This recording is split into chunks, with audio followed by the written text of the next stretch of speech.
Saudara hamba Allah, ucapan saya itu orang bertanya-tanya. Itu orang bertanya-tanya dengan ucapan salam saya. Ya, namanya kita sesat ya, harus bisa semuanya.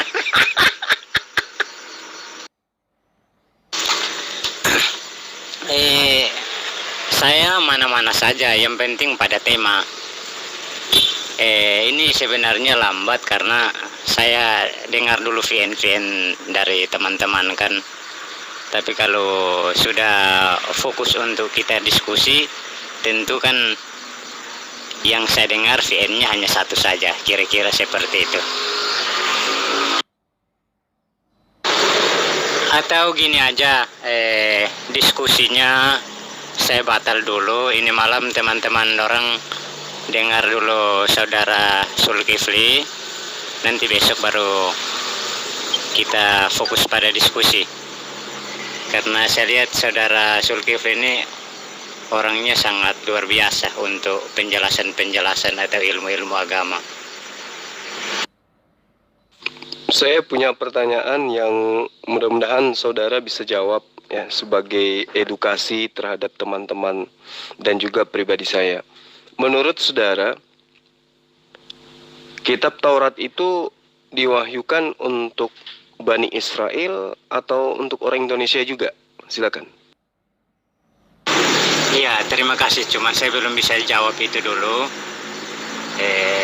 Silahkan saudara Zulkifli berdiskusi atau bercerita dulu dengan teman-teman, karena ya saya sih sebenarnya sudah lama gabung sih, cuma sepertinya saya lihat saudara ini sangat berpikir negatif ke saya. Jadi silahkan bertanya dulu ke teman-teman, biar teman-teman yang menjelaskan. Nanti ada waktunya saya jawab pertanyaan saudara. Terima kasih. Oke, saya hanya sebentar kok di sini, karena saya juga harus monolog di channel saya. Saya hanya ingin mengatakan ya, bahwa kitab Taurat itu diperuntukkan kepada Bani Israel. Lalu kemudian Yesus datang juga untuk mengajak Bani Israel kembali kepada hukum Taurat.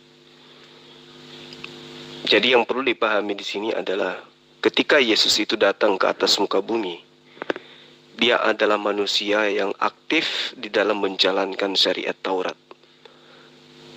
Dia adalah praktisi Yudaism, artinya kitabnya adalah Torah, Tuhannya adalah Hasem, dan nabi-nabi sebelum dia juga diakuinya sebagai utusan Allah. Nah, bagaimana dengan saksi Yehova kemudian? Saksi Yehova itu hadir untuk kemudian mengiyakan dan mengaminkan oknum-oknum yang mengajarkan Yesus kepada non-Israel. Padahal Yesus berpesan kepada ke-12 muridnya di dalam Matius 10 ayat 5 ayat 6. Yesus berpesan kepada ke-12 muridnya, kepada 12 muridnya. Apa pesan Yesus? Jangan ke bangsa lain. Jadi ketika kemudian ada sosok yang mengajarkan ke bangsa lain, itu berarti satu, kalau dia murid Yesus yang asli, berarti dia adalah murid durhaka. Kalau dia bukan murid Yesus, berarti dia adalah penyamar. Nah, celakanya di sini adalah orang yang hidup di zaman sekarang, yang percaya terhadap ajaran yang entah itu dari murid durhakanya, atau dia adalah penyesat yang nyamar menjadi murid Yesus. Karena Yesus mengatakan, aku mengenal muridku, mereka mendengarkan perkataanku dan mengikuti aku. Mengikuti Yesus berarti harus menjadi praktisi Yudaism. Dan dia kudu pasti adalah Bani Israel. Aku diutus hanya kepada domba-domba yang hilang dari Bani Israel. Itu perkataan Yesus dan tidak pernah dibatalkan oleh Yesus. Bahkan ditegaskan kemudian, ya, aku berdoa bukan untuk dunia. Aku berdoa hanya untuk Bani Israel. Karena itulah kemudian saudara Uci, ya, cobalah Anda menelaah apa betul Anda berdiri pada kubu yang benar saat sekarang. Terima kasih. Jadi begini saudara Zulkifli, pertanyaan Anda saya senang, cuma saya belum mau jawab karena begini, kalau saya jawab bahwa hukum Taurat itu hanya datang untuk Bani Israel, tentu Anda bilang salah. Kenapa saya bilang begitu dan kenapa saya bilang saya belum mau jawab dulu? Karena saya lihat posisi Anda di sini, tapi minta maaf kalau salah ya. Saya lihat posisi Anda di sini mau mencari kesalahan saya. Kalau saya jawab bahwa itu hukum Taurat hanya untuk Bani Israel, tentu Anda bilang salah. Nah, kalau saya jawab bahwa hukum Taurat itu datang untuk semua umat manusia, tentu Anda bilang salah juga. Nah, ayat yang Anda kutip sekarang itu memang benar. Memang tertulis di situ. Tapi Yesus juga berpesan bahwa kebenaran ini atau kabar baik ini harus diberitakan ke seluruh bumi. Nah, makanya saya bilang kita membaca Alkitab harus perhatikan ayat per ayat. Karena kalau kita hanya fokus dalam satu ayat, tentu ada kontradiksi. Kira-kira seperti itu. Mudah-mudahan penjelasan saya bisa diterima. Terima kasih. Poin pertama, kitab Taurat atau hukum Taurat itu memang diperuntukkan hanya untuk Bani Israel. Tolong dicabut perkataan Anda yang tadi. Yang kedua, Anda mengatakan saya mencari kesalahan Anda. Analoginya sederhana. Sesuatu yang busuk, kita tidak perlu mencari bau busuknya. Kenapa? Karena memang auranya sudah busuk. Sesuatu yang salah, tidak perlu kita cari kesalahannya. Karena kesalahan itulah yang kemudian berbicara tentang dirinya yang salah.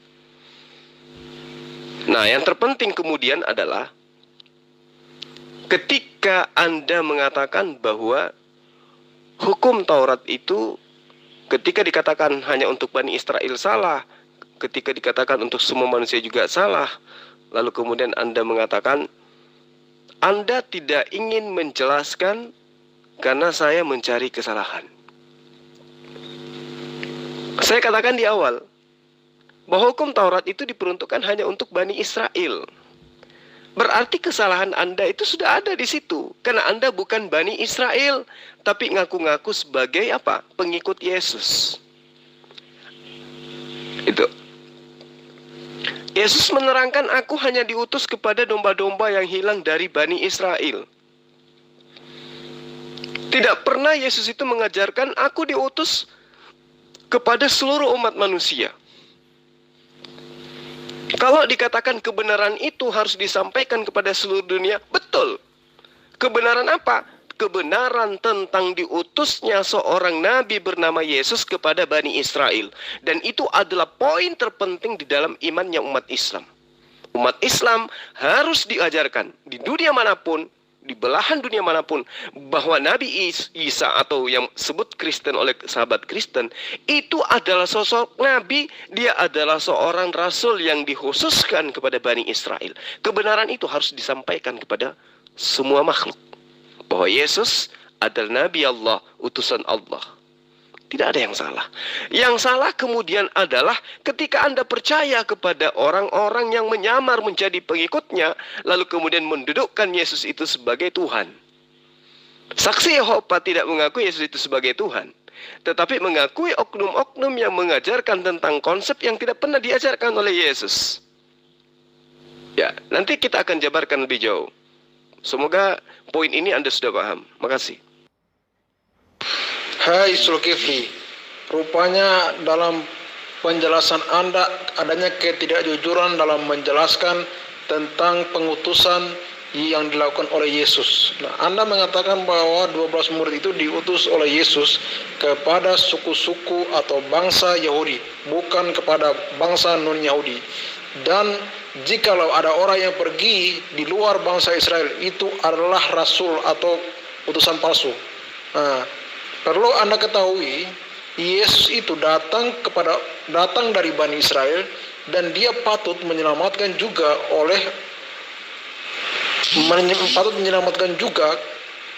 orang-orang Yahudi. Dan itu hanya diutus 12 murid, khususnya itu kepada 12 Bani Israel, 12 suku dari keturunan Yakub.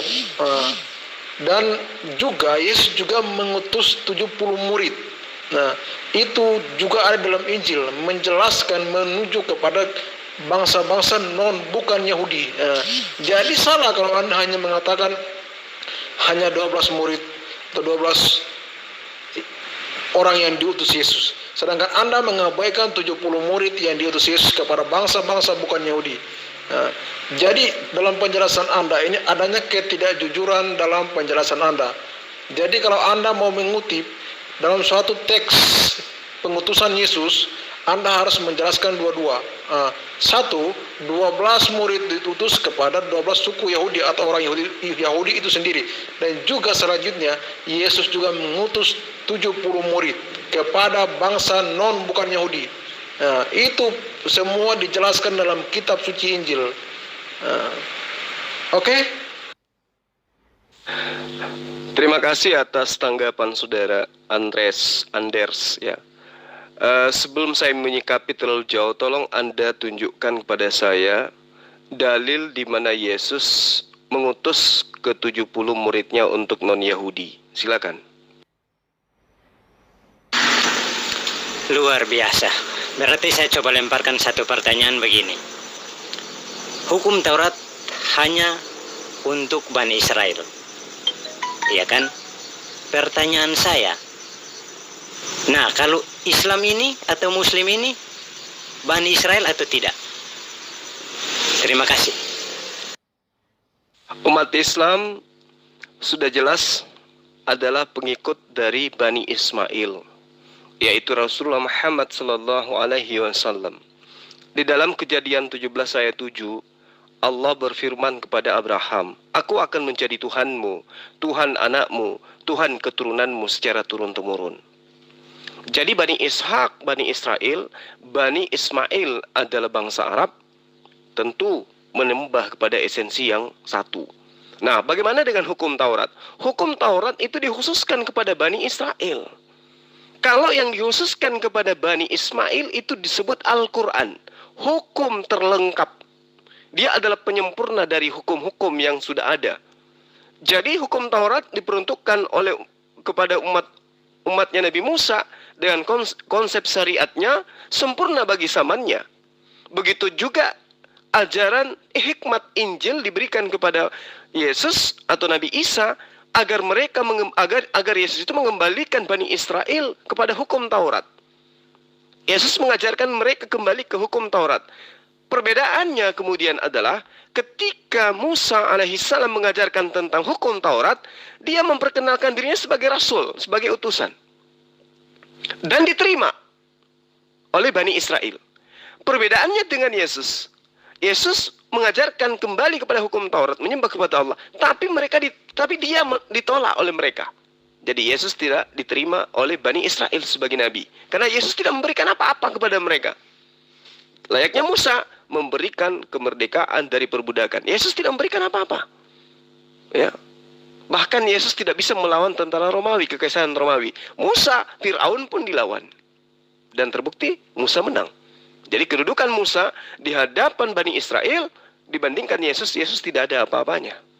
Boleh Anda lihat di dalam Talmud, mereka bercerita tentang Yesus itu seperti apa. Nah, kami umat Islam itu tidak ikut kepada hukum Taurat. Kami ikut kepada hukum yang disempurnakan. Ajaran yang ada dalam hukum Taurat, ajaran yang ada dalam hikmah Injil, itu disempurnakan di dalam Al-Quran. Nah, itu yang perlu Anda pahami. Jadi kami bukan pengikut Taurat. Kami adalah umat Islam yang beriman kepada Nabi Musa, di mana Allah pernah mewahyukan sebuah kitab kepadanya, yaitu kitab Torah. Itu. Tolong dibedakan itu. Anda buka dalam kitab Lukas pasal yang ke-10, Anda baca ayat yang ke-1 sampai dengan ayat yang ke-12. Nah, itu Yesus mengutus 70 murid, itu bukan kepada orang Yahudi, itu kepada orang bangsa non-Yahudi. Makanya dia bilang, "Pergilah, aku mengutus kamu dua orang." Yesus mengutus mereka, itu bukan kepada orang non-Yahudi. Itu bukan kepada orang Yahudi, itu kepada orang non-Yahudi. Jadi sebenarnya Anda kurang bijaksana, Anda kurang pandai. Saudara, kalau kita berbicara mengenai Lukas, Apalagi Anda ingin mencoba mengambil di bab 10 ya. Perlu saudara pahami bahwa surat Lukas ini itu dituliskan bukan berdasarkan firman Tuhan, bukan juga dituliskan berdasarkan sabda Yesus. Lukas tidak menerimanya dari Yesus. Itu yang perlu Anda paham. Catatan Lukas ini itu dituliskan berdasarkan hasil penyelidikan Lukas. Dan Lukas ini adalah asisten daripada Paulus, pendiri Kristen. Yesus tidak pernah menyebut nama Lukas sekalipun. Kalaupun kemudian Anda menerangkan ayat 1 sampai ayat 12 tadi ya, bahkan sampai ayat ke-42 pun Anda tidak akan pernah menemukan perintah Yesus untuk mengajarkan Kristen kepada seluruh bangsa. Ini Lukas berdasarkan penyelidikannya hanya menerangkan. Kemudian daripada itu Tuhan menunjuk 70 murid yang lain. Dari mana Lukas bisa mengetahui bahwa Tuhan menunjuk 70 murid yang lain? Lalu mengutus mereka berdua-dua mendahuluinya ke setiap kota dan tempat yang hendak dikunjunginya. Ini yang dimaksud apa? Ini kota-kota yang ada di ke-12 suku Bani Israel. Kota-kota yang didiami oleh Bani Israel. Makanya dikatakan pergilah ke seluruh bangsa. Jadikanlah muridku. Bangsa yang dimaksud ini apa? Bangsa dari suku-suku Bani Israel. Bangsa ini suku. Bukan bangsa Indonesia, bangsa Jepang, bangsa Belanda. Pada saat itu belum ada bangsa seperti apa yang ada sekarang. Bangsa yang dimaksud ini adalah suku. Aku diutus kepada ke-12 suku dari Bani Israel. Jadi kota-kota yang dimaksud ini adalah kota-kota yang didiami ke-12 suku Bani Israel. Itu yang perlu Anda pahami. Jadi jangan Anda tabrakan antara ayat 1 dengan ayat yang lain. Karena Anda akan ditertawakan. Ayat kitab Anda kontradiksi. Yang satu melarang, yang satu memerintahkan. Padahal sebenarnya Yesus tidak pernah mengajarkan itu. Coba Anda baca di ayat selanjutnya. Ketika Yesus itu bertemu dengan apa? Orang yang ada pada masa itu. Dia bertanya. Ketika seorang ahli Taurat mencoba Yesus, apa yang dikatakan? Kurios, Lord, apa yang harus kuperbuat untuk memperoleh hidup yang kekal? Nah, terus kemudian apa jawaban Yesus? Apakah dia katakan, Tuhankan aku, sembah aku, jadikan Paulus itu menjadi rasul? Apa jawaban Yesus? Ketika ditanyai, Yesus, guru, apa yang harus kuperbuat supaya aku masuk ke dalam surga? Supaya aku dapat memperoleh hidup yang kekal. Apa jawaban Yesus? Apa yang tertulis di dalam hukum Taurat?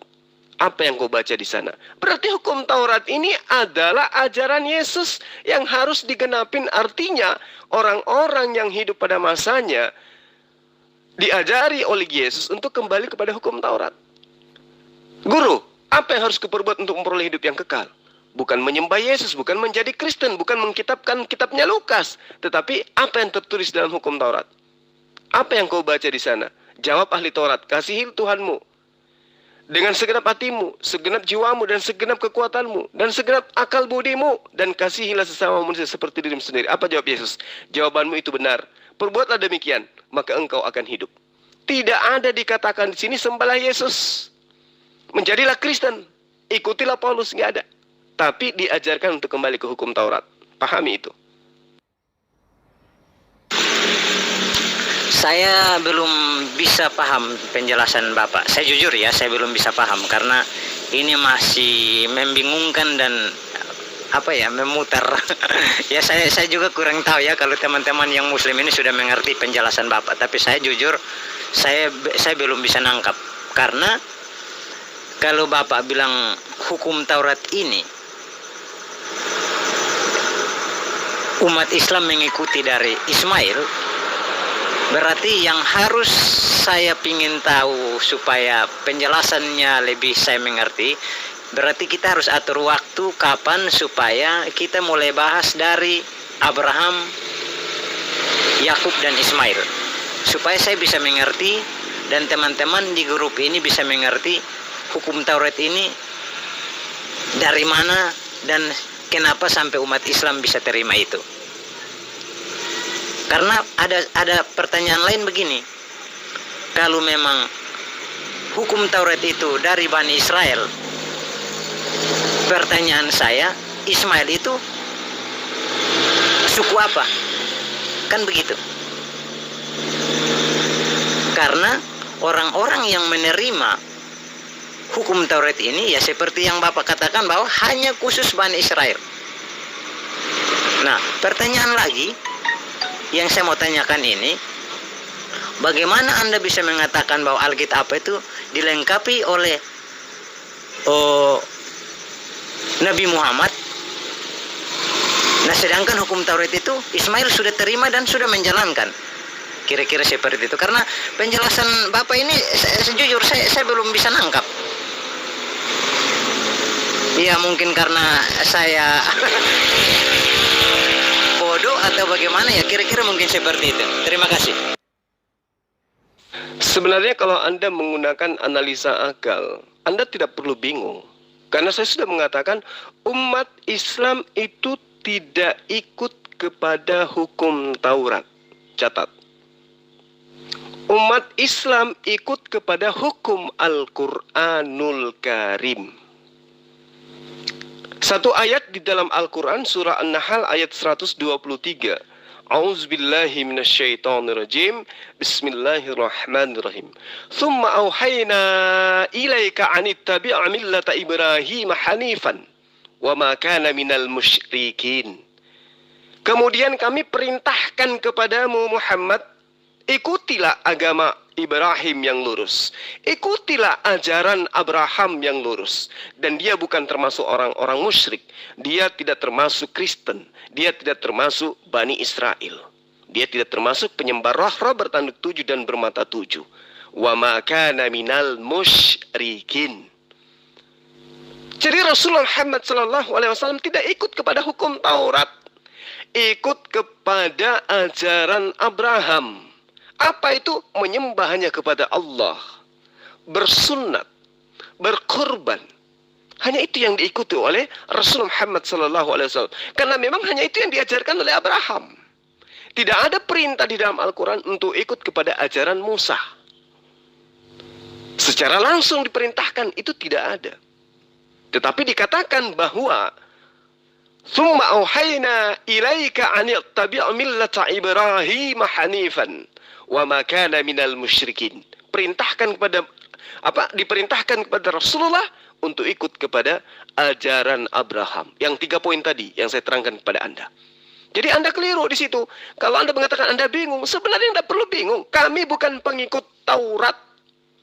Adapun ajaran Al-Quran, memang Al-Quran itu di dalamnya ada ajaran yang berkesesuaian dengan ajaran Allah kepada para nabi-nabi terdahulu. Tetapi bukan kami ikut ke sana, kami ikut kepada Al-Quran. Nah, kemudian Anda berkata, Ismail itu suku apa? Ismail itu keturunannya yang kemudian melahirkan bangsa Arab. Jadi keturunan Abraham itu adalah bangsa Semit, bangsa Semetik. 3 bahasa yang ada di dalamnya, Ibrani, Aramaik, Arab. Ini bahasa serumpun, berasal dari bapak yang satu. Jadi saya tidak perlu terlalu jauh menjelaskan ini. Yang pada intinya saya kasih Anda satu PR untuk Anda pahami dengan baik. Kejadian 17 ayat 7. Coba Anda telah di situ. Benarkah Allah bersumpah dan mengangkat janji kepada kepada Abraham bahwa dia menjadikan dirinya sebagai Tuhannya Bani Ishak dan Tuhannya Bani Ismail? Itu coba Anda telah. Nanti kalau misalnya Anda sudah paham, boleh kontak saya lagi. Silakan. Berarti Al-Quran ini sudah ada sebelum Nabi Muhammad dong. Karena Ismail sudah menjalankan hukum Taurat melalui Al-Quran. Jadi makanya saya bilang tadi, penjelasan Bapak ini saya belum bisa nangkap karena masih tercecer. Kira-kira seperti itu. Terima kasih. Al-Quran itu adalah kalamullah. Kalamullah itu berasal dari sifat al-kalam. Berarti Al-Quran itu berasal dari Allah. Artinya sifat Allah yang adalah al-kalam itu adalah Al-Quran. Jadi ketika Anda mengatakan berarti Al-Quran itu sudah ada dong di zaman Abraham. Lucu Anda ini. Atau di zaman Ismail. Anda lucu. Lucu karena sudah 2021 belum paham juga bahwa Al-Quran itu adalah sifat Allah. Artinya Al-Quran itu sudah ada bersama dengan Allah. Kemudian diwahyukan. Nah gitu. Artinya kalau Al-Quran itu sudah bersama dengan Allah dalam arti kata sifat. Sifatnya Allah, al-kalamnya Allah. Berarti Allah sudah mengajarkan kisi-kisi daripada Al-Quran kepada para nabi. Jadi kalau Anda mengatakan Al-Quran itu ada, yes. Kisi-kisinya, ajarannya, namun belum disempurnakan. Makanya kami mengatakan bahwa seluruh nabi utusan Allah itu adalah muslim mereka. Kenapa? Mereka mengajarkan, mereka menjalankan ajaran Al-Quran. Contoh, Yesus. Sunat, puasa, apalagi bersyahadat, lalu kemudian menyembah kepada Allah dan seterusnya. Bukti bahwa Al-Quran itu sudah diajarkan oleh Yesus. Itu Anda pahami. Supaya Anda lain kali bisa menjabarkan kemudian bahwa oh, ternyata ajaran Al-Quran itu, ajaran Islam itu memang sudah diajarkan sejak dari zaman Adam. Demikian. Hei Zulkifli, saya sudah menjawab pertanyaan kamu. Di mana dalil Yesus mengutus 70 murid? Itu kamu baca di Lukas pasal yang ke-10 ayat 1 sampai dengan ayat yang ke-12. Nah, terus selanjutnya dalam penjelasan Anda ini saya ikuti. Sebenarnya sepertinya Anda sedang ceramah di grup ini. Grup ini tidak menerima ceramah, Pak. Anda ceramah pun tanpa dalil. Nah, Anda bicara semau-maunya ini sebenarnya nih. Kalau mau diskusi ya diskusi yang baik, diskusi yang jangan loncat sini loncat sana. Harus sertakan dalil apa maksudnya. Kalau misalkan membedah tentang ketuhanan Yesus atau membedah tentang kematian Yesus, apakah benar? Kawan, kamu menunjukkan Lukas 10 ayat 1 sampai ayat 12. Di situ tidak ada Yesus mengutus ke non-Yahudi. Gak ada di situ. Pengutusan Yesus kepada non-Yahudi itu tidak ada dikatakan di dalam dalil manapun di dalam Lukas ini. Bahkan di semua kitab, dalil yang ada dalam kitab Anda, itu tidak ada diterangkan Yesus mengutus siapapun untuk non-Yahudi. Termasuk Paulus, Yesus tidak pernah. Nah, kemudian ketika Anda mengatakan di ayat pertama, kemudian daripada itu Tuhan menunjuk 70 murid. Iya menunjuk. Kata Lukas kan? Bukan perkataan Yesus kan? Coba. Ya, Lukas mengatakan Yesus menunjuk ke 70 murid. Siapa yang berkata bahwa Yesus menunjuk 70 murid? Yesus apa Lukas? Lukas kan? Coba gunakan akal. Lalu saya minta mana dalilnya Yesus menunjuk ke 70 murid untuk non Yahudi. Itu yang saya minta. Karena Yesus mengatakan, aku hanya diutus kepada domba-domba yang hilang dari Bani Israel. Tolong batalkan ayat ini dengan perkataan Yesus, jangan dengan perkataan Lukas. Ngerti enggak maksud saya? Lukas mengatakan, kemudian daripada itu, Tuhan menunjuk 70 murid yang lain. Itu perkataan siapa? Perkataan Lukas. Oke, saya minta perkataan Yesus mana? Karena Yesus mengatakan, aku diutus hanya kepada domba-domba yang hilang dari Bani Israel. Anda mencoba membatalkan perkataan Yesus dengan mengambil perkataan Lukas. Sebenarnya Anda pengikut Lukas apa pengikut Yesus? Silakan. Kalau Ismail sudah menjalankan hukum-hukum lewat Al-Quran, Muhammad ini bagaimana? Kan begitu. Sedangkan semua orang tahu bahwa Al-Quran ini turun lewat Muhammad. Jadi tolong jelaskan supaya saya lebih mengerti, lebih paham. Karena masih tergantung saudaraku. Saya belum bisa puas dengan jawaban.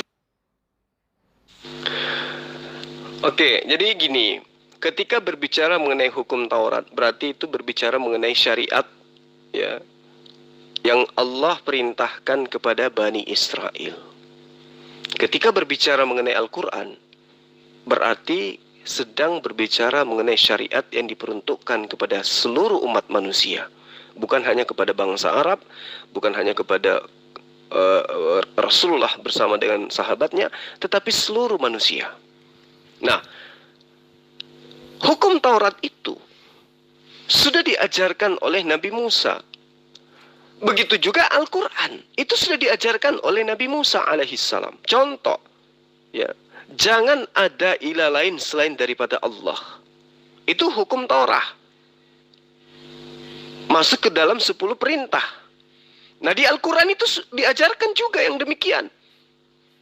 Dialah Allah, tiada Tuhan selain Dia. Raja yang maha suci, yang maha sejahtera, yang mengaruniakan keamanan, yang maha memelihara, yang maha perkasa, yang maha kuasa, yang memiliki segala keagungan. Maha suci Allah dari apa yang mereka persekutukan. Tiada Tuhan selain Allah. Dialah Allah yang tiada Tuhan selain Dia. Quran surah Al-Asyar ayat 23. Dalilnya jelas kan? Berarti hukum Taurat itu ada dalam Al-Quran. Dan apa yang ada dalam Al-Quran itu sudah diajarkan dalam hukum Taurat. Jangan menyembah kepada berhala. Jangan ada patung di hadapanku. Di dalam hukum Taurat. Di Al-Quran itu diterangkan. Surah Al-Baqarah ayat 22. Dialah yang menjadikan bumi sebagai hamparan bagimu. Dan langit sebagai atap. Dan dia menurunkan air hujan dari langit. Lalu dia menghasilkan dengan hujan itu segala buah-buahan sebagai rezeki untukmu. Karena itu janganlah kamu mengadakan sekutu-sekutu bagi Allah. Padahal kamu mengetahui. Apa itu sekutu? Patung. Berhala-berhala dan seterusnya. Nah, belum lagi dikatakan jangan menyekutukan Allah di dalam surah An-Nisa ayat 116. Sesungguhnya Allah tidak mengampuni dosa mempersekutukan Allah dengan segala apapun. Dengan mempersekutukan Allah dengan sesuatu. Dan Dia mengampuni dosa selain syirik bagi siapa yang dikehendakinya. Tetapi dosa menyembah selain daripada Dia, menyekutukan sesuatu dengan Dia, itu tidak diampuni oleh Allah. Jadi perintah-perintah yang ada dalam hukum Taurat ada dalam Al-Quran, perintah yang ada dalam Al-Quran sudah diajarkan jauh sebelum adanya Islam itu sendiri sebagai agama yang telah disempurnakan. Jadi nabi-nabi itu telah mengajarkan ajaran Islam. Nabi-nabi itu telah mengajarkan intisari daripada Al-Quran. Itu yang perlu Anda paham. Halo Zulkifli. Nah, perlu saya kasih tahu saudara, Anda sepertinya sedang menghindari Lukas disebut sebagai Injil. Nah, perlu Anda ketahui dalam kitab Lukas juga ada perkataan Yesus. Nah, dan kitab Lukas juga digolongkan dalam Injil Sinoptik. Nah, sekalipun Lukas itu dia menulis sesuai dengan hasil surveinya, dan hasil surveinya itu tidak keliru dan tidak salah, diakui sebagai Injil karena apa yang diselidiki itu benar adanya dan itu diakui sebagai Injil. Nah, dia sebagian penulisannya dikutip dari Injil Matius dan Injil Markus. Yang mengakuinya siapa? Yesus atau Kristen? Jawab. Dan perlu juga saya kasih tahu saudara Zulkifli, dalam Injil Lukas pasal yang ke-10 yang saya tunjukkan yang Anda mengatakan bahwa itu diutus kepada orang-orang Yahudi di kota-kota, Anda sedang keliru, saudara. Anda keliru kenapa? Walaupun itu Yesus mengutusnya kepada orang-orang yang di sekeliling kota-kota Israel, itu kepada orang-orang Yahudi, misalkan orang Samaria, orang-orang yang sudah kawin campur, orang-orang yang tidak bersunat, orang-orang yang sudah digolongkan dengan bangsa-bangsa lain. Nah. Intinya, Yesus itu diutus kepada domba-domba yang hilang dari Bani Israel. Tolong Anda batalkan ayat ini dengan Anda menunjukkan perkataan Yesus bahwa dia diutus untuk seluruh manusia. Tolong. Supaya Anda itu berbicara berdasarkan data. Data yang saya maksud di sini adalah pengajaran Yesus, bukan ajaran gereja. Silakan. Jujur ya teman-teman, saya jadi bingung dengan penjelasan saudara Zulkifli. Aduh, saya tidak terima dengan penjelasan ini karena yang saya pahami bukan seperti ini. Tapi minta maaf ya kalau saya salah. Bagaimana Abraham dari bangsa Arab? Itu salah itu, kalau menurut saya ya, salah. Dan aduh, kata-kata di sini masih banyak yang menurut saya salah. Ya baik, terima kasih. Saya tidak pernah mengatakan kalau Abraham itu dari bangsa Arab. Coba Anda cuci muka dulu. Kepada sahabat-sahabat yang memiliki channel, yang ingin atau berminat mengambil konten ini, mohon kiranya jangan menyertakan foto saya di thumbnailnya. Terima kasih. Pertanyaan saya, Al-Quran ini ada sejak Muhammad ada atau Al-Quran ini ada sejak Ishak ada? Terima kasih. Inti Al-Quran itu sudah ada dari sejak Nabi Adam alaihissalam. Namun pewahyuan ayat-ayat suci Al-Quran itu nanti pada masa diutusnya Khatam Nabiyyin Rasulullah Muhammad sallallahu alaihi wasallam. Tetapi inti ajarannya, kisi-kisi ajarannya sudah diajarkan oleh para nabi, termasuk Yesus. Tambah bingung saya. Hukum Taurat dari Musa, tapi umat Islam tidak mengikuti hukum Taurat dari Musa. Aduh. Ya sudahlah. Karena hukum Taurat itu diperuntukkan hanya kepada Bani Israel. Anda jangan bingung. Ya, Anda jangan bingung. Hukum Taurat untuk Bani Israel, hukum Al-Quran untuk seluruh umat manusia. Kalau ada kesesuaian, itu karena berasal dari sumber yang satu, yaitu Allah Subhanahu wa Ta'ala.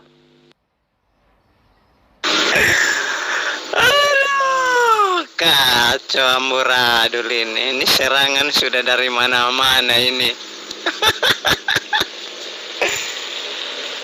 Aduh, saudara Zulkifli. Ya, baik. Terima kasih penjelasannya. Mudah-mudahan teman-teman muslim jangan bingung ya. Karena saya juga bingung gitu. Ini penjelasannya ini seolah-olah menolak Islam tapi menerima juga Islam. Kira-kira seperti itu. Umat Islam tidak akan pernah bingung. Umat Islam paham bahwa hukum Taurat itu dikhususkan kepada Bani Israel. Kalau ada orang yang ngaku-ngaku pengikut hukum Taurat tetapi bukan Bani Israel, itu penumpang gelap. Apalagi ngaku ada sosok Tuhan mati untuk menebus mereka dari hukum Taurat, itu gila namanya. Hukum Taurat diperuntukkan kepada Bani Israel, Kristen yang ditebus dari hukum Taurat. Itu gila, ya. Jadi Anda harus belajar. Bani Israel itu diberi syariat, namanya hukum Taurat atau kitab Tanak. Yesus datang mengembalikan mereka kembali kepada hukum Taurat itu, bukan malah menghilangkan. Hanya Kristen penumpang gelap yang mengatakan dihilangkan. Nah, Al-Quran dikhususkan kepada seluruh umat manusia. Ya ayuhan nas. Di dalam kitab-kitab sebelumnya tidak ada perintah seperti itu. Tidak ada seruan. Yesus Musa hanya berseru Shema Israel, Shema Israel, Shema Israel. Tidak pernah mengatakan kepada seluruh umat manusia. Itu yang perlu Anda pahami. Perlu saya kasih tahu saudara, pertama tentang penulisan Lukas. Anda menghindari bahwa itu adalah perkataan Lukas, bukan perkataan Yesus. Nah, kalau diselidiki, dalam tema saja di situ sudah mengatakan Yesus mengutus 70 murid.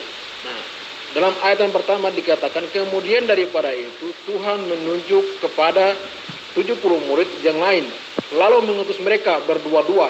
Perhatikan kata selanjutnya, lalu mengutus mereka berdua-dua. Anda tidak menerima itu sebagai suatu kebenaran bahwa itu adalah Yesus mengutus 70 murid.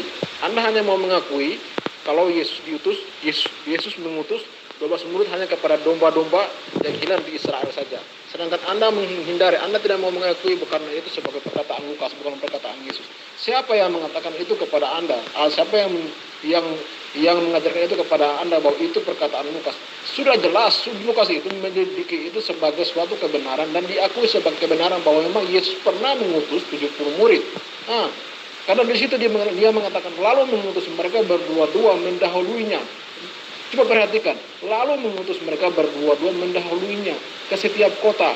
Nah, Coba perhatikan kata mendahulunya. Itu huruf besarnya, itu huruf besar. Mendahulunya, mendahului Yesus. Nah, ke setiap kota. Nah, dan juga perlu saya kasih tahu saudara lagi, Anda sudah menghindari bahwa itu Yesus mengutus mereka bukan kepada orang-orang Yahudi. Saya kasih tahu saudara, nah, di ayat yang ke-8 di sana dibilang, dan jikalau kamu masuk ke dalam sebuah kota, kamu diterima di situ, maka ada apa yang dihidangkan kepada mereka. Sembuhkanlah orang-orang sakit. Nah, itu bukan kepada di kota-kota Israel, itu kota-kota non Israel.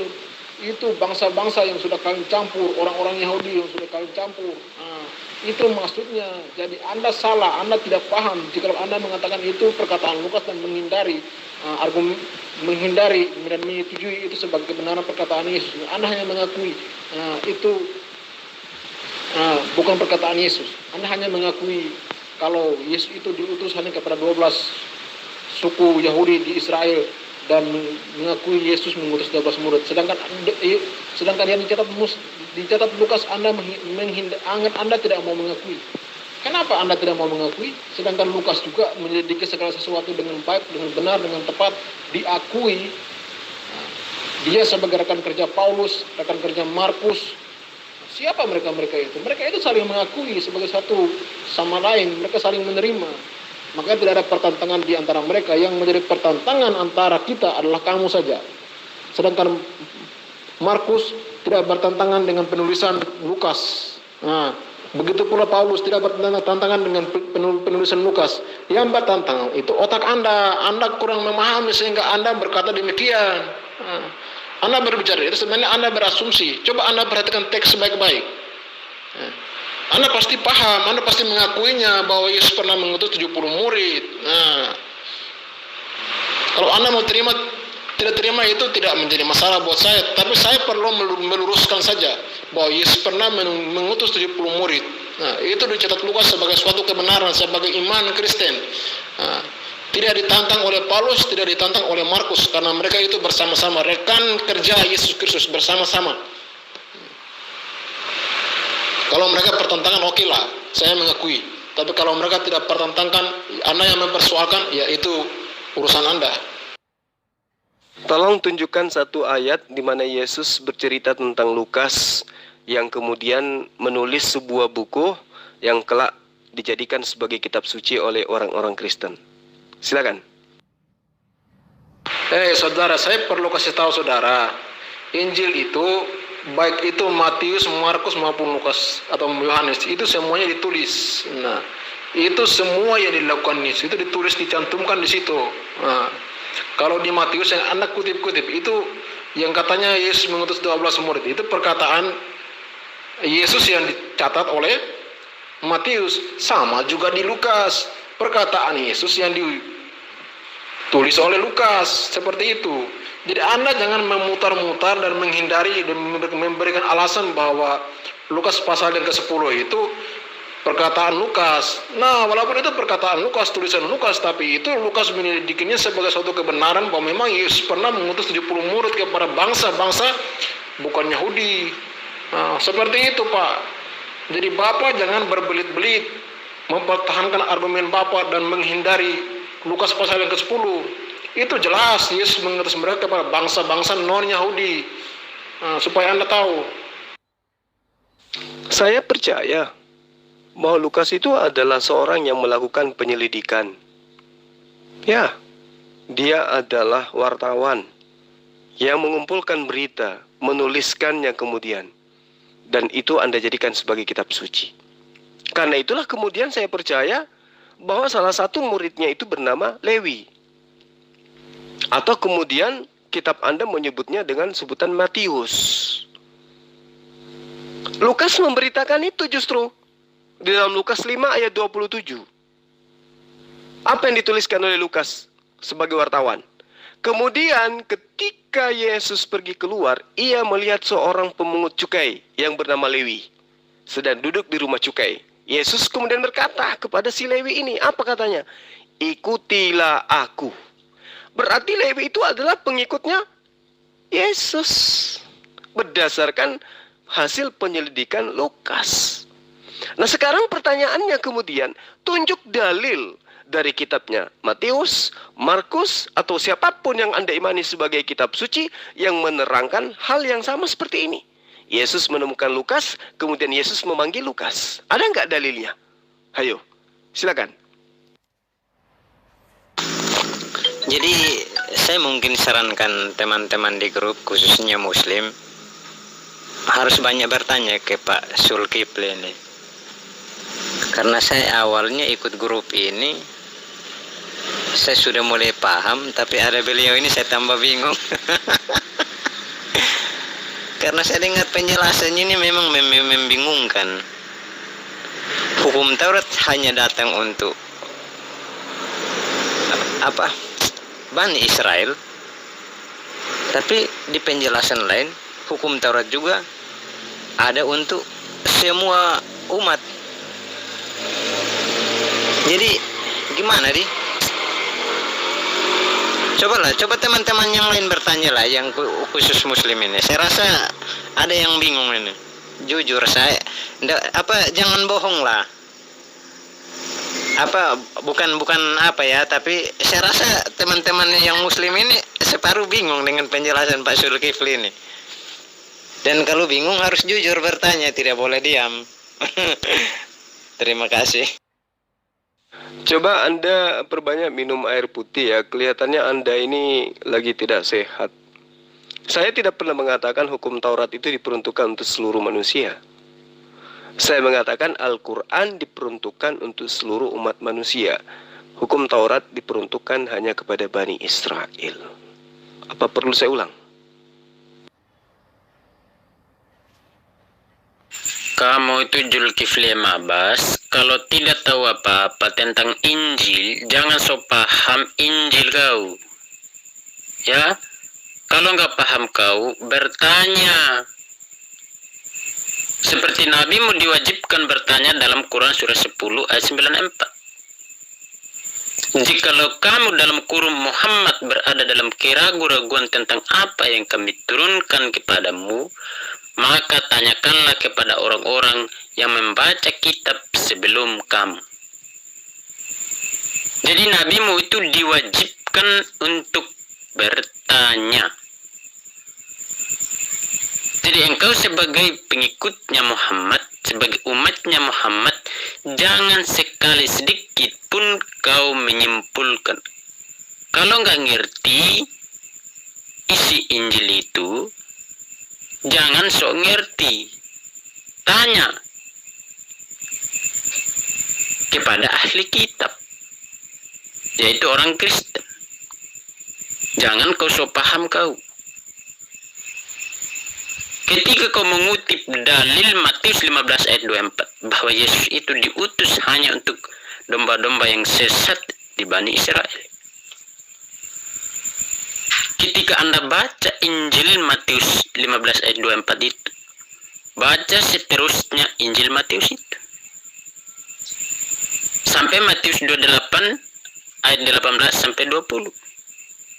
Di situ Yesus mengatakan kepada 12 muridnya, "Kepadaku telah diberikan segala kuasa di bumi dan di surga. Karena itu pergilah, jadikanlah semua bangsa muridku." Semua bangsa Zulkifli Mabas. Makanya kalau kau nggak ngerti, bertanya. Ya, bertanya.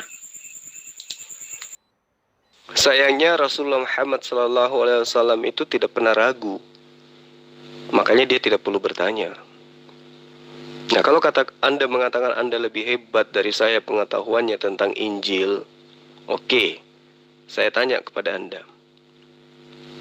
Apakah Yesus itu pernah mengajarkan tentang sebuah kitab yang bernama Perjanjian Baru? Pernahkah Yesus mengajarkan Lukas? Pernahkah Yesus mengajarkan kitab Markus? Pernahkah Yesus mengajarkan surat-surat Paulus? Pernahkah Yesus mengajarkan kitab Wahyu? Pernahkah Yesus mengajarkan tentang kitab Yohanes? Jawab yang jujur. Jangan gila duluan. Silakan. Perlu saya kasih tahu Anda juga, sekalipun hukum Taurat itu diperuntukkan untuk Bani Israel, Tetapi hukum-hukumnya adalah ada yang masih relevan buat semua umat manusia. Misalkan hukum etika, hukum moral dalam kitab Keluaran pasal yang ke-10. Itu masih relevan sampai sekarang, karena itu berbicara tentang moral, etika. Terus yang kedua, Anda berkata bahwa kitab Taurat itu diperuntukkan untuk Bani Israel. Kenapa Anda sunat? Nah, apakah Anda mengikuti hukum Taurat atau Anda mengikuti Muhammad?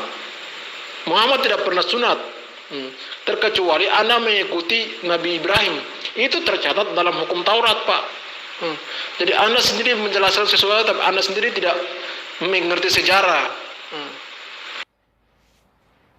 Tadi di atas saya sudah menjelaskan. Ada perintah kepada Rasulullah Muhammad SAW untuk ikut kepada ajaran Abraham. Artinya apa?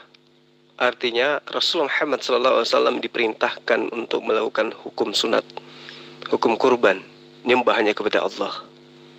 Summa auhayna ilaika an tabi' millata Ibrahim hanifan wa ma kana minal musyrikin. Nah sekarang Anda sebagai Kristen, adakah perintah untuk mengikuti ajaran Abraham? Tidak ada kan? Malah diperintahkan kepada Kristen untuk meninggalkan ajaran Abraham. Itu yang perlu Anda pahami dengan baik. Belajar lagi. Zulkifli, baik itu kitab Matius maupun Lukas, tidak ada perintah Yesus untuk menuliskan kitab-kitab Injil. Mereka itu menuliskan kitab-kitab ini sesuai inisiatif mereka. Apa yang mereka lihat, apa yang mereka tahu, apa yang mereka selidiki, itu mereka tulis sebagai kebenaran. Anda kalau tidak mau menerima penyertaan saya dalam kitab Lukas pasal yang ke-10, Yesus mengutus 70 murid, ya Anda jangan memberikan persyaratan demikian. Karena persyaratan yang Anda berikan itu, saya tanyakan kepada Anda dalam Injil Matius yang Anda kutip itu pun tidak ada. Ini kebiasaan kalian ini. Kalau sudah ketemu jalan buntu, pasti bertanya yang enggak-enggak. Sesuatu yang tidak ada dalam Injil Matius, Anda kutip, bisa. Tapi yang sesuatu yang tidak ada dalam Injil Lukas juga saya kutip, Anda bertanya, memberikan pernyataan Yesus bercerita kepada Lukas. Di Matius pun tidak ada. Jadi sama saja, kalian itu memang otaknya itu memang suka berbelit-belit. Saya mengambil dari kitab Matius ataupun mengambil dari kitab Lukas bukan berarti saya beriman dalam arti kata percaya bahwa itu adalah kitab suci, baik Lukas maupun Matius. Kehadiran saya hanya untuk membantu Anda Kristen untuk memahami kitab yang ada di dalam genggaman kalian. Apa yang dijelaskan kitab Anda yang seharusnya, itulah yang saya luruskan. Lukas sendiri yang menerangkan bahwa Yesus memanggil seseorang bernama Matius. Lukas yang menerangkan itu. Ya, di dalam Lukas 5, di situ diterangkan bagaimana kemudian Yesus memanggil seseorang yang bernama Matius. Lukas 5 ayat 27. Nah, sekarang saya menggunakan dalil itu kenapa? Karena menurut Lukas, Yesus memanggil seorang murid bernama Matius. Coba, nah sekarang ada tidak tulisan Lukas, Markus atau siapapun yang mengatakan Yesus memanggil seorang bernama Lukas yang adalah tabib? Ada nggak dalilnya? Tidak akan Anda temukan itu. Nah, saya tidak mengimani itu sebagai kitab suci. Saya hanya menjelaskan apa yang tertuang di dalam kitab Anda supaya Anda paham. Kalau dasar pijakan iman saya kepada Yesus itu jelas, adalah Al-Quran kami. A'udzubillahi minasyaitonirrajim. Bismillahirrahmanirrahim. Wa iz qala Allahu ya Isa ibn Maryam a anta qulta lin-nas ittakhuzuni wa ummi ilaihaini min dunillah. Qala subhanaka ma yakunu li an aqula ma laysa li bihaqq. Nah, Yesus mengaku dia diutus hanya kepada Bani Israel. Itu pengakuannya dia. Ketika Allah menerangkan, apakah engkau pernah mengajarkan, menyampaikan kepada Bani Israel bahwa engkau adalah Tuhan selain aku? Yesus mengatakan, Maha suci engkau ya Allah. Subhanaka ma yakunu li an aqula ma laysa li bihaqqa. In kuntu qultuh faqad alimta ta'lamu ma fi nafsi wa la a'lamu ma fi nafsi innaka anta 'allamul ghuyub. Jadi Yesus itu tidak pernah mengajarkan kepada siapapun selain daripada kepada Bani Israel. Itu iman kami. Jadi Yesus itu diutus hanya kepada Bani Israel, bukan diutus kepada non-Israel. Itu Yesus sendiri yang mengaku seperti itu. Jadi saudara, kalau misalnya Anda mengatakan seperti apa yang Anda uraikan tentang saya, Anda keliru. Karena yang saya jabarkan adalah kitab Anda sendiri untuk memahamkan Anda bahwa Nabi Isa itu hanya diperuntukkan kepada Bani Israel, bukan kepada bangsa lain. Itu yang perlu Anda pahami dengan baik. Sekali lagi saya sampaikan kepada teman-teman yang memiliki channel yang berminat ya, atau berniat mengambil konten debat ini, mohon agar tidak menyertakan foto saya di thumbnail. Terima kasih. Pertanyaan sedemikian, Anda menyuruh saya untuk mencari suatu ayat bahwa Yesus bertemu Lukas dan memanggilnya untuk menjadi pengikutnya, itu sudah pasti tidak ada. Sudah pasti tidak ada. Oke? Dan Lukas itu bukan murid yang dipanggil Yesus seperti Matius. Tetapi perkataannya itu bisa dipercaya sebagai suatu kebenaran dengan alasan perkataannya tidak bertentangan dengan rasul-rasul dan penulisan-penulisan Injil-Injil yang lain. Misalkan Injil Matius, Injil Markus, Injil Yohanes, dan juga Paulus. Karena mereka itu rekan-rekan hamba Yesus bersama-sama, hidup bersama-sama, memberitakan Injil bersama-sama. Mereka tahu seluk-beluk tentang kehidupan mereka, apa yang mereka harus lakukan. Dan tidak ada pertentangan di sana, Pak. Sekalipun Lukas bukan murid Yesus yang dipanggil sama seperti Matius. Yang menjadi persoalan itu hanya Bapak saja. Bapak menyuruh saya untuk mencari ayat bahwa Yesus memanggil Lukas sama seperti Matius. Sudah pasti tidak ada. Jelas itu tidak ada. Tetapi perkataan Lukas itu dapat dipercaya karena sebagian perkataan Lukas itu dikutip dalam Injil Matius dan Injil Markus, dan juga sesuai dengan hasil surveinya. Hasil surveinya atau hasil penyelidikannya sebagai seorang wartawan itu dapat dipercaya karena apa? Itu kebenaran, tidak bertentangan dengan kitab-kitab dan rasul-rasul yang lain. Seperti itu. Nah, Anda sudah mengakui tidak ada. Lalu kemudian Anda mengatakan dapat dipercaya. Ya silakan aja Anda percaya, nggak ada paksaan. Tetapi untuk mengatakan bahwa perkataannya itu bersumber dari Yesus, tidak ada data. Tidak ada bukti. Hanya asumsi. Ketika Anda kemudian mengatakan tidak ada yang bertentangan, itu menurut Anda. Tetapi fakta mengatakan di lapangan, banyak perkataan-perkataan Lukas ya, yang bertentangan dengan ajaran penulis kitab kanon yang lain. Misalnya di dalam Lukas tertulis, Lukas 2 ayat 11. Malaikat berkata, telah lahir juru selamat, yaitu Kristus, Tuhan di kota Daud. Tuhan loh. Tetapi dalam Matius 6 ya, di situ justru Yesus bukan berlaku sebagai Tuhan yang lahir, melainkan dia hanya seorang nabi utusan yang menyuruh umat Bani Israel untuk berdoa kepada Allah. Nah, dan juga di dalam Matius 7 ayat 21, Yesus malah berkata, bukan tiap-tiap orang yang menyuruh aku Tuhan, Tuhan yang akan masuk ke dalam surga. Hanyalah orang-orang yang melakukan kehendak Bapakku yang ada di surga. Ini sangat bertentangan, bukan? Lukas mengatakan Yesus adalah Tuhan yang lahir di kota Daud. Yesus di dalam Lukas, di dalam Matius justru mengajarkan dirinya hanya sebagai utusan yang mengajarkan Bani Israel menyembahnya kepada Allah. Itu bukti bertentangannya. Contoh lagi, di dalam Lukas 24 misalnya, Yesus di situ dikatakan, Yesus akan bangkit pada hari ketiga sesudah hari kematiannya. Di dalam Matius, Yesus akan tinggal di rahim bumi selama 3 hari 3 malam. Itu bertentangan antar Matius dengan Matius. Antar Lukas dengan Matius. Sekali lagi saya katakan, Lukas menuliskan Yesus akan bangkit pada hari ketiga sesudah hari kematiannya. Pada hari ketiga sesudah hari kematiannya. Di dalam Matius 12, Yesus akan tinggal di rahim bumi selama 3 hari 3 malam. Dan juga di dalam Matius 27, Tuhan kami ingat bahwa si penyesat sewaktu hidupnya berkata, sesudah 3 hari, aku Yesus akan bangkit. Tetapi kenyataannya, Yesus bangkit pada hari kedua. Yesus mati pada hari Jumat, berdasarkan Lukas 23 ayat 5. Tetapi mayatnya pada hari Minggu pagi sudah tidak ada.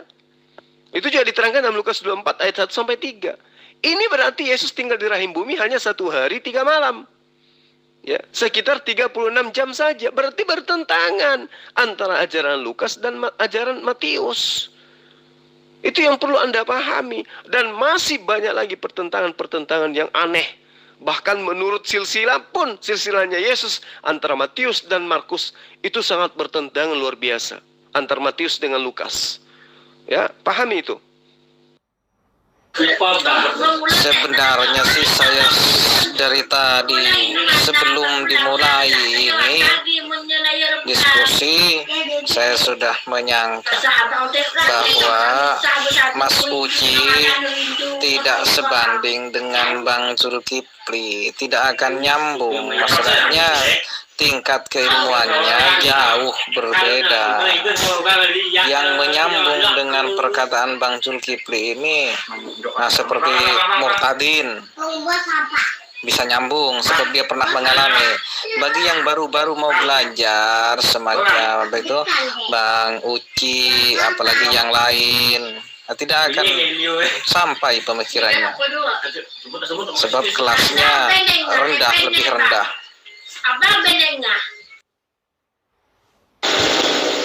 Sudah jelas. Terima kasih, Pak. Alhamdulillah, kalau sudah jelas, semoga Anda bisa mendapatkan hidayah. Amin.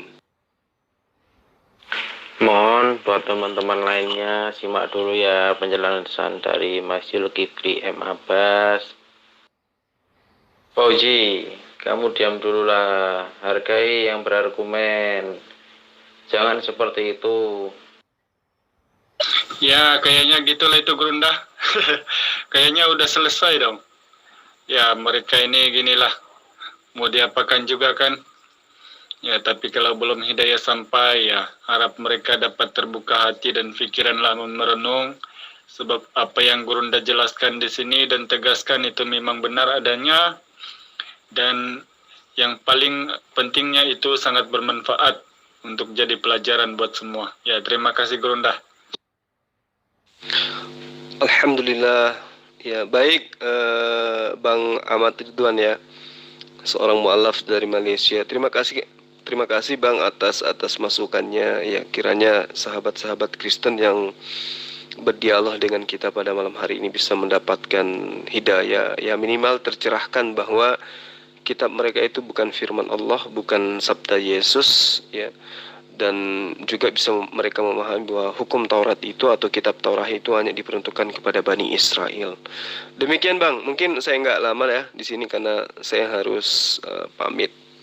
Saya harus istirahat dulu, atau kalau misalnya nanti ada undangan untuk ke Zoom, baru kita ke Zoom. Demikian Bang Ahmad Ridwan. Assalamualaikum. Oke, sahabat-sahabat sekalian, terkhusus kepada sahabat muslim, terima kasih atas kesempatan yang diberikan kepada saya untuk kemudian berdebat dengan